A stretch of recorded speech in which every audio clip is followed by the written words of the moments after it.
दोस्तों DRDO भारत सरकार के रक्षा मंत्रालय का आर एंड विंग है जो कटिंग एज डिफेंस टेक्नोलॉजीज और critical defence technologies and system में आत्मनिर्भरता हासिल करने के लिए भारत को सशक्त बनाने के लिए एक दृष्टि के साथ है, जबकि हमारे सशस्त्र बलों को राज्य के साथ लैस करता है। DRDO ने आत्मनिर्भरता का पीछा किया और मिसाइलों की अग्नि और पृथ्वी श्रृंखला जैसे रणनीतिक प्रणालियों और प्लेटफॉर्मों के सफल स्वदेशी विकास और उत्पादन किया। हल्के लड़ाकू विमान, Tejas, multi barrel rocket launcher, Pinaka, वायु रक्षा प्रणाली, आकाश रडार और इलेक्ट्रॉनिक युद्ध प्रणाली की एक विस्तृत श्रृंखला आदि ने भारत की सैन्य ताकत को क्वांटम जंप दिया, जिससे प्रभावी निरोध पैदा हुआ और महत्वपूर्ण लाभ हुआ। ऐसे में दोस्तों अब लॉन्च होने जा रहा है DRDO का एक प्रोजेक्ट जिसका इंतजार देश को तो है ही, लेकिन साथ ही पूरी दुनिया को भी है, क्योंकि ये भविष्य का वो हथियार है जो दुश्मनों के घर में तेज गति से घुसकर हमला करेगा। दुश्मन का रडार या आंखें इसे देख भी नहीं पाएंगे। ये भारत के सबसे गोपनीय डिफेंस प्रोजेक्ट्स में से एक है। तो आज की ये वीडियो बहुत ही खास होने वाली है। आइए शुरू करते हैं बिना किसी देरी के। दोस्तों, भारत की DRDO बनाने जा रही है दुनिया का वर्ल्ड रिकॉर्ड, जिसका कोई अता पता भी नहीं था, लेकिन इस समय DRDO अलग ही मोड में आ गई है जो अब कुछ समय में दुनिया का वर्ल्ड रिकॉर्ड बना डालेगी और साथ ही साथ भारत की DRDO एक बहुत ही बड़ी अनाउंसमेंट करने वाली है। अब आपके मन में ये सवाल आ रहा होगा कि भला ऐसी क्या ही घोषणा है जो इसकी तैयारी जोरों शोरों से की जा रही है। तो आप सभी को बता दें कि भारत की DRDO ने अभी तक वर्ल्ड रिकॉर्ड बनाया भी नहीं है, जो दूसरी ओर चीन के डंके बजने शुरू हो गए हैं।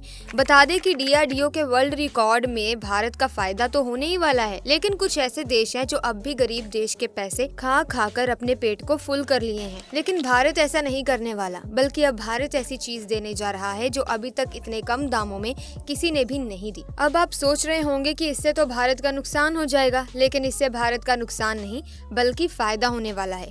तो आइए इस पूरी खबर को जानते हैं। दरअसल दोस्तों, $1 ट्रिलियन का नुकसान होने जा रहा है इन बड़ी बड़ी एविएशन कंपनी का। लॉकहीड मार्टिन, जो कि अमेरिका की F-35 लाइटनिंग नाम की 5th जनरेशन फाइटर जेट बनाती है, लेकिन भारत की DRDO के वर्ल्ड रिकॉर्ड से इन सभी कंपनियों की बैंड बजने वाली है और अभी से ही इन कंपनियों के माथे से पसीना बहने लगा है। और दुनिया की सबसे बेस्ट बोइंग, जो कि अमेरिका के फाइटर जेट्स F-15 और F-18 बनाता है, और दोस्तों इन दोनों कंपनियों ने पूरे फाइटर जेट मार्केट पर कब्जा करके रखा था, जो कि अभी 50 से 60 बिलियन डॉलर का है। लेकिन अब इन कंपनियों का कब्जा नहीं बल्कि कचरा निकलने वाला है और अंदेशा जताया जा रहा है कि आने वाले 10 से 15 साल में ये 1 ट्रिलियन तक पहुंच जाने वाला है।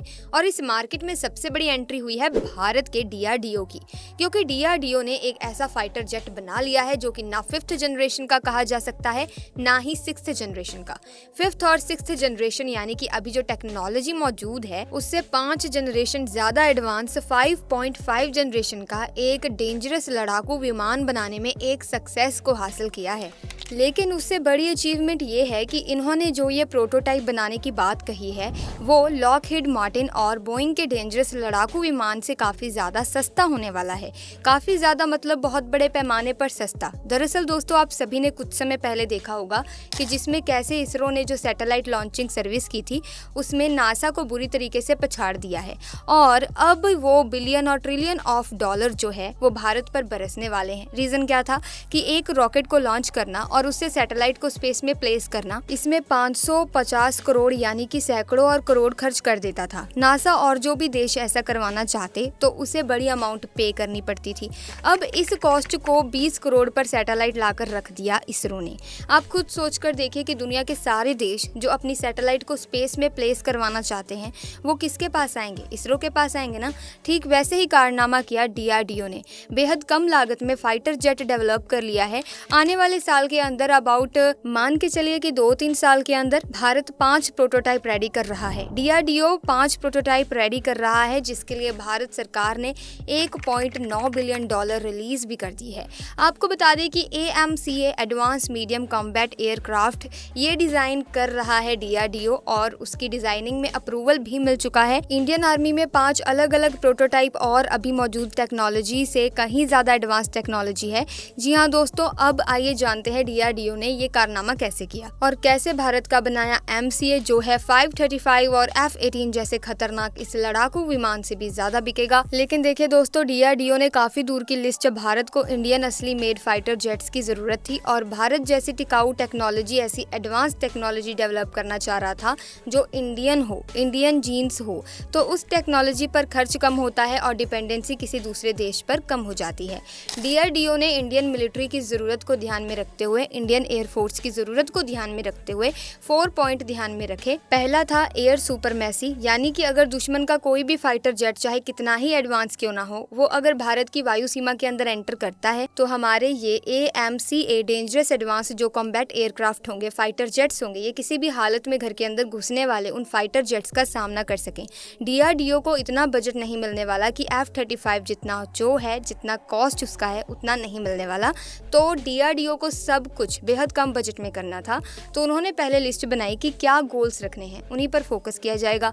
तो पहला था एयर सुपरमेसी, अगर हमारे स्काईज के अंदर कोई घुसता है तो कंप्लीट डोमिनेंस हमारा होना चाहिए। हमारे पास ऐसे फाइटर जेट होने चाहिए जो कि फाइटर जेट, विदेशी फाइटर जेट को खदेड़ कर बाहर निकाल सके, डिस्ट्रॉय कर सके। दूसरा गोल था अगर ज़रूरत पड़े कि भारत की एयरफोर्स को दुश्मन देश की सीमाओं के पार जाना पड़े, दुश्मन देश की वायु सीमा में एंटर करना पड़े, तो इस प्रकार के फाइट जेट होने चाहिए जो स्प्रे कर सके एनिमी के एयर डिफेंस को। इसे सैड या फिर spray of enemy air defence कहा जाता है, यानी इस प्रकार के फाइटर जेट्स जिन्हें दुश्मन के रडार जल्दी ना पकड़ पाए और जो लेटेंसी आए जब तक के फाइटर जेट अंदर एंटर कर जाता है दुश्मन की और रेंज में से लेकर के जो समय है इंटरवल के दुश्मन देश के रडार डिटेक्ट कर ले, उस समय को लॉन्ग कर देना, यानी कि जल्दी डिटेक्ट ना होने वाले फाइटर जेट बनाना जिनको डिटेक्ट करना डिफिकल्ट हो और समय लगे, और उतनी देर में ये फाइटर जेट्स अंदर जाकर जो रडार लोकेशंस है जहां पर रडार बैठकर रखे दुश्मन ने चेक करने के लिए अपने वायु सीमा को, उसके ऊपर हमला करके उसके एयर डिफेंस को पूरी तरीके से ब्लाइंड कर दे। उसके जो एयर डिफेंस सिस्टम जहां पर लगे हैं उनके ऊपर हमला कर दे और उसे पूरी तरह से ब्लाइंड कर दे। उसके बाद हमारी पैदल सेना अंदर एंटर कर जाए।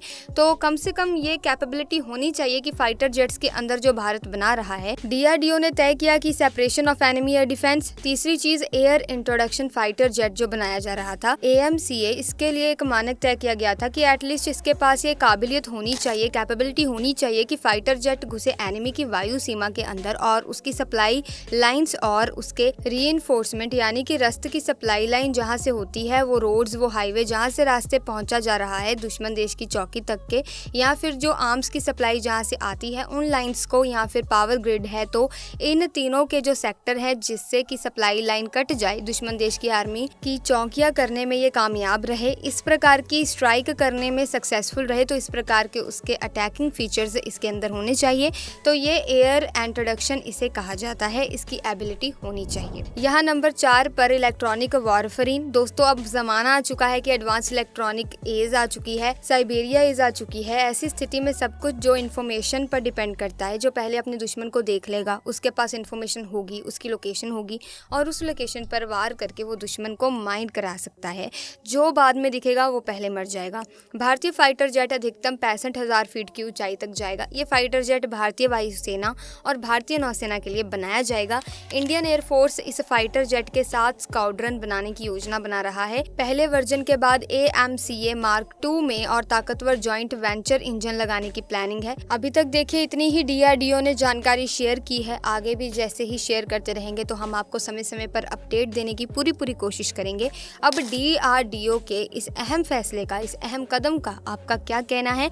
आप अपने विचार कमेंट सेक्शन में हमारे साथ साझा जरूर कीजिएगा, हमें आपकी कमेंट्स का इंतजार रहेगा। इसी के साथ अब आगे आप किस टॉपिक पर वीडियो देखना चाहते हैं तो वो भी आप हमें कमेंट सेक्शन में ज़रूर बताइएगा। हम आपके लिए रेलेवेंट इन्फॉर्मेशन लेके आएंगे, हम आपको उस टॉपिक पर भी एक वीडियो बना कर देंगे। तो ऐसे में प्यारे दोस्तों आज की वीडियो में बस इतना ही। आई होप वीडियो आपको काफ़ी इंटरेस्टिंग लगी होगी, इन्फॉर्मेटिव लगी होगी। इफ़ यस तो आप इस वीडियो को लाइक कीजिए, ज़्यादा से ज़्यादा शेयर कीजिए, क्योंकि ये बहुत ही बड़ी अचीवमेंट है हम सभी के लिए। तो ऐसे में आप इस वीडियो को लाइक और शेयर ज़रूर कीजिएगा और इसी तरह की और वीडियोस की अपडेट पाने के लिए चैनल को सब्सक्राइब करें, बेल आइकन को प्रेस कीजिए ताकि तमाम नए वीडियोस की अपडेट आपको समय समय पर मिलती रहे। हम मिलेंगे जल्दी एक नई वीडियो में, तब तक के लिए थैंक्स फॉर वॉचिंग।